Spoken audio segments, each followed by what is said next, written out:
Yegusia umasiamu ensemu yanko Akyem Oda na marse bedwani ye wo honom eya akwasi akwa waka ejibekuo da wona mpanimfo apaso wonhwe umasiam ho nsamso etumi ahyehye mock ensohwefa de ama eye wo mo ekwokyero BECE nsohwe na we no wose nkora apem ahansia ne de wotwe na wo no mo kyera hyese de wasi aboa wo ho de twa BECE nsohwe eba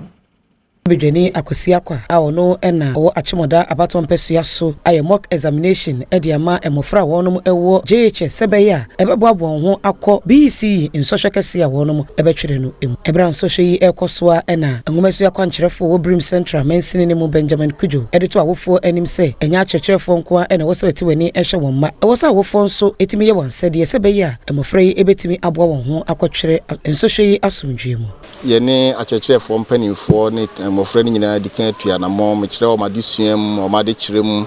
ene internal examinations ahodo mbe e prepare nkoda no sede na mi kanka no enu hyemu kena e wa hoboabo a yegusu boabo se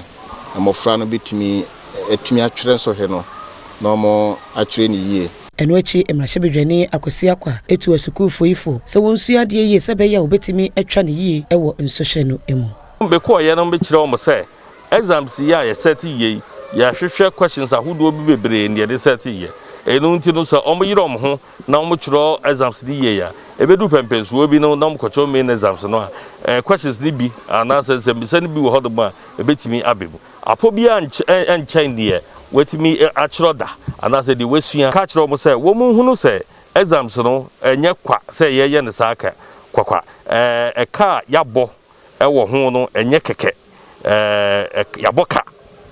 kana enye kan ne yesu hu na emum se wo mo ebeyire wo mo ho na wo mo nya ehun faso a peso munya no o mbenya san faso no eno ena ye hwehwa mo ne krakra eno tetere ne awoda Akyem Oda abaton pesua no so education committee no ano erondonko editu dwase sa mock exams a emofra etwera wontu ahwe no afebia wo beye bi ama wo mo kopim se emrahye bedwani yi ne mfie nan ya wo betena so no ebetwamu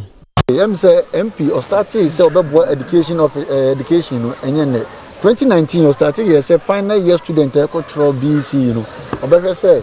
obe provide a masset e the amount to year 2019 2020 or year 2021 so